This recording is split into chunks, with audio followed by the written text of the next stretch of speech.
what's up? Kamusta? So sa video na to, pag-usapan natin saan ba natin makukuha yung most reliable information about securing a permanent resident visa para makapunta ka dito sa Australia. So on the previous video, I was talking about Visa 189. It was an overview. So on this case, tignan natin yung point system. Pero before natin mapag-usapan yung point system, pag-usapan din muna natin very briefly yung information na makikita natin sa immigration website ng Australia about Visa 189. Alright, so madali lang siya. Google search Visa 189 and then IMI. Para mapunta yung search key na yan, pupunta tayo sa website ng government. So yung imi.homeaffairs.gov.au na yan yung website ng Australian Immigration. So pag kinlik natin yan, syempre yan yung pinaka-reliable na info sa lahat. So bago ka pa man pumunta sa isang agent, bago ka pa man mag-release ng kahit anong financial, di ba? Maganda, makuha mo muna yung information, i-exhaust mo na lahat ng pwede mong matutunan, and out of these free resources naman to, then you can decide if you want to go for an agent or not. So, yan, pumasok tayo sa website na yan, nakikita natin ngayon yung Skilled Independent Visa, Subclass 189. Sabi dito, this visa is for invited workers with skills we need to live and work permanently anywhere in Australia. So, manonotice mo dito, meron dalawang kinds may New Zealand stream and then merong points tested stream. Pasensya na kayo sa ingay ng release ng train. Nasa tapat kasi yung bahay namin ng release ng train, ano. Ayan, so dun tayo syempre sa points tested stream kasi yan naman yung applicable sa atin, hindi naman tayo taga New Zealand. So what's the information that we can see here? Makikita mo dito yung description ng visa na to. Anong klase siya? So you don't need a sponsor or nominator. You must be invited to apply and you must be under 45 to be invited. So may age limit pala siya, no? So stay permanently. Okay, hindi siya yung bounded by hanggang gantong years lang or what. Although may visa expiration, you can still be able to apply for a resident return visa. So andito din yung price niya. Cost is 4,045 Australian dollars. So just convert that times 32. Siguro mga around 140,000 pesos. And then makikita rin natin dito yung lead time. 75% of application in 13 months and then 90% of application in 14 months. So basically yan yung time na tinitignan mo, yung time frame na tinitignan mo kung kailan maaaring makumpleto yung application mo. So syempre kung mas mataas yung points, pwedeng mas maaga mong makuha yung resulta ng application mo. Okay? So yan yung website lang na pupuntahan natin. Ngayon, before we get to the points, tignan natin yung mga details. So yan, may kita natin dito, same information lang kanina, and then ito rin, pero may bago dito sa screen na to. So sabi niya dito, nagbibigay siya ng overview ng ano ba yung kailangan ma-accomplish mo or eligibility mo para makuha tong gantong klaseng visa. So again, 189, permanent resident siya, hindi siya student, hindi siya working, hindi siya family visa. So it's a skilled, batay siya sa profession mo. So nakalagay dito, have an occupation on the relevant skilled occupation list. So pag binuksan natin yung link na yan, may makikita tayong database or listahan or meron ding search field dun para malaman mo kung yung profession mo ba ay nandun sa skilled occupation list. Meaning, kailangan ng Australia yung profession mo. So may shortage ng skills for that profession and therefore kailangan nila ng dagdag na manpower para mag-migrate dito, kaya sila nag-i-invite. And then another thing is dapat meron kang suitable skills assessment, which means whatever that profession that you have, that should be assessed by an accredited organization. So for my case, ang skilled occupation ko is that I am a mechanical engineer, been a mechanical engineer for 5 to 6 years in the Philippines, and the assessing authority or organization for me was Engineers Australia. Okay, so next, when you get that assessment and you meet the desired points, you're gonna be invited to apply for that specific kind of visa. Okay, so and then satisfy the points test. Yun nga yung gusto nating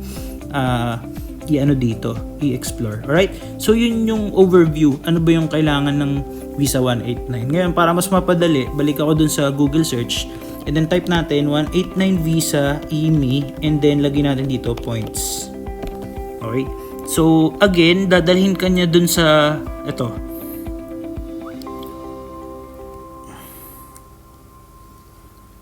Sa, ayan, yung page na yan. Bumalik tayo ito lang. Yan, points table for skilled independent visa subclass 189. Ayan, so dito makikita na natin ano ba yung nagde-determine sa eligibility mo. Or pag sinasabi natin na kailangan mataas ang points, ano ba exactly yung pinag-uusapan natin? So dito makikita mo lahat ng mga nagde-determine nung points mo para makarating ka dito sa Australia. So gusto ko lang sabihin na nung time ko, nung 2018, 75 points yung nakuha kong points during that time. And when I lodged my expression of interest, when I got to 75 points, 11th day nung following month, nakuha na kagad yung invitation to apply, which means I was already invited and I can already apply for the visa 189. So tignan natin dito yung breakdown ng mga points. So una, itong age, nakikita natin dito. So kapag pala 25 to 33 years old ka, yan yung maximum points possible na makuha mo sa category na yan. So 30, nung nag-apply ako, which is 2018, 28 na ako, so naka 30 points ako doon. So kung nasa 25 to 33 ka, senyales yan na dapat ngayon mo na i-target na maasikaso yung pagmamigrate dito sa Australia dahil maximum points yan, malaking bagay yan para sa edad mo. Yung 30, yung 5 points na nilamang niya dun sa iba. Kasi tignan mo, pag nag-18 to 25 ka, minus ka na ng 5 points, di ba? So, i-maximize mo 30 points. Sunod, English language skills, may competent, 0, proficient, and superior. So, dun tayo sa superior English. Dapat makuha natin yung high score na 20 points. So, pag click natin yung English language skills, dadalhin niya tayo sa ayan. So, student, skilled, and some permanent visa. So, ang gusto natin, target natin superior English, diba? So, tingnan natin yung laman yan. Pagpunta mo sa superior English, ililista niya yung iba-ibang mga English test na pwede mong i-take. Meron dyang IELTS, si common na common yan, TOEFL, medyo naririnig din natin yan, and then PTE, and then OET, and then Cambridge C1 Advanced Test. So, for my case, na-try ko yung IELTS kasi even before I considered Visa 189, we were thinking about going for masters. So during that time na magso-student visa dapat ako, nakakuha na ako ng IELTS, which is iba naman yung criteria para sa student, hindi naman kailangan na superior doon, ano. Pero napansin ko na medyo mahirap talaga yung IELTS, lalo na dun sa writing. So ang nirecommend sa akin nung migration agent namin is Pearson Test English, and even sa mga forum talagang yun yung sinasabi nila na mas madali. So dahil na-take ko both IELTS and PTE, personally masasabi ko na mas madaling ipasa or makakuha ng mas mataas na points sa PTE. Mainly ang reason is because ito ay computer based, so lahat ng magche-check ng reading, listening, speaking mo ay computer, unlike sa IELTS na maaari siyang maging subjective, depende dun sa pakinig or pagbasa ng proctor dun sa output mo. So, yung PTE, gagawin ko to ng separate na discussion. Bali 79 points lang yung kailangan dyan, superior ka na, pero yung nakuha kong points dyan is perfect score, which is 90. So, i-explain ko dun sa next na video kung paano ang isang tulad ko na Pilipino, Asian, hindi naman ako native na English speaker, mapapansin nyo hindi rin naman ako American or Western accent, pero nagawa ko siyang ma-perfect. So, paano? So, ano yung mga pinractice, mga materials na ginamit ko, i-explain ko sa susunod na video. So, balik tayo dun sa point system. So, ang target, dapat maka 20 tayo. So, i-add natin, no? Kanina sa age, 30. Ngayon naman, sa English skills, 20. So, meron ka ng 50 points. Sunod, skilled employment experience, overseas skilled employment outside Australia. So, kung galing kang Pinas or galing ka sa ibang bansa, other than Australia, ika-count tong experience na to, or ito yung i-assess ng Engineers Australia, no? So, meron dito pinakamataas na points, 8 years. So, ako nag-graduate ako ng 2012, nag-apply ako ng 2018. So, wala pa akong 8 years, no? Nakaka 5 years pa lang ako during that time. Pero ayos lang, kasi bakit? 10 points naman siya. So, i-add natin 10 points dun sa experience. Meron kang 20 para sa English, that's 30. And then meron kang 30 points sa age. So, meron ka na so far total na 60 points. Sunod naman, Australian skilled experience. So, syempre hindi applicable yan kung katulad ko, first time mo lang mag-abroad or mag-migrate. So, hindi applicable yan. Pero kung nakapagtrabaho ka na ng 3 years, 5 years, or 5 years, 8 years sa ibang bansa, madadagdagan ka ng points. So, hindi applicable yun sa akin. Ito, educational qualification. So, ang applicable dyan is yung bachelor's degree. Wala naman akong doctorate, wala rin akong trade qualification from Australian Educational Institution. Etong pang-apat na to, hindi naman applicable. So, ito lang siya, yung bachelor's degree from an Australian Educational Institution or at least a bachelor qualification from another educational institution that is of a recognized standard. So, yung university experience, kapag PRC ka or nakapasa ka ng board, enough na yun na basis para masabing certified or qualified ka dito sa educational. So, ang nag-assess nun, Engineers Australia. Pero at the same time, papasok mo rin yun dun sa expression of interest mo. So, ilan na tayo? 60 points tayo kanina, no? Pag dinagdag mo tong 15 points na to, yun yung bumubuo sa total overall points ko, which is 75 points. So, noong 2018, again, na-invite ka agad ako nung 11th of the following month. Kahit 75 points lang yung score ko. Ngayon, sa panahon na to, ang naririnig ko, nasa 90 to 95 points yata yung mga inuuna. So, ano pa ba yung mga technique para pwede ka makakuha ng extra points? So, kung katulad kita, kaedad kita nung nag-take ka nun, kakailanganin mo yung mga extra points. So, ano yung mga pwede? So, tingnan natin to Meron ditong specialist education qualification, which is 10 points. Master's degree by research or the doctorate degree from an Australian education institution. So, kung mag-aaral ka dito, meron kang 10 points na additional. Ano pa? Meron din ditong Australian study requirement, 5 points.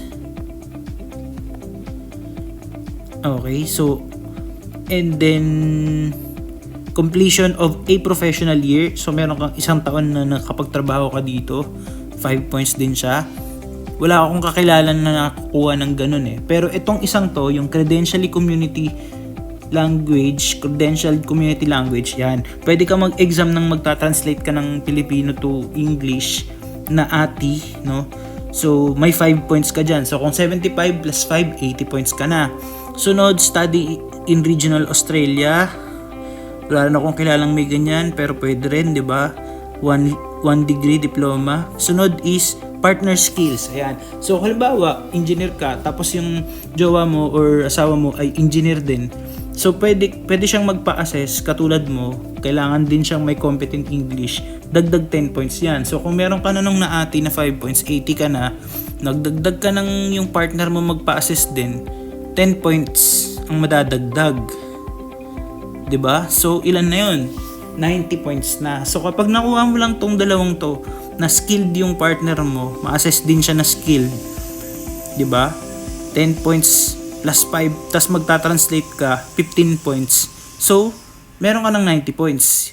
So, basically, yun yung mga pangunahing strategy na pwede mong itap.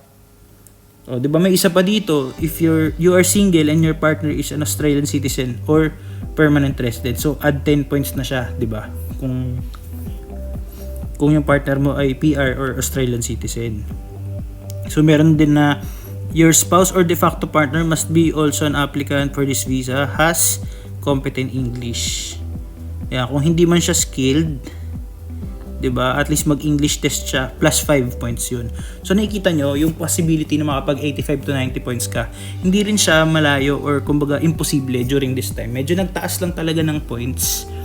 Pero I think huhupa rin 'yan. Once the economy normalizes, 'di ba?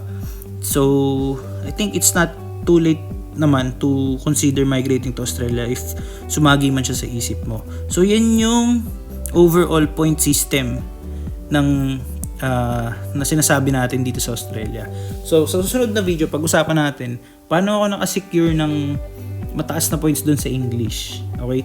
And then, pwede rin sa mga kasunod pa, pag-usapan natin paano ko pin-prepare yung assessment sa Engineers Australia.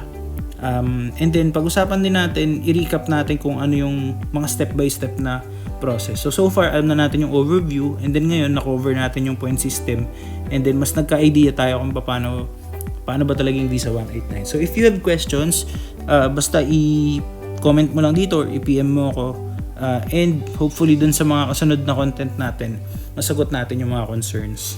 Alright, so again, if this is something that you're interested in, yung mga gantong klase, pinag-aaralan mo, don't hesitate to subscribe, leave a comment so that we can engage in discussion, or i-like mo kung maganda yung content na to para sa'yo. So hanggang sa muli, paalams!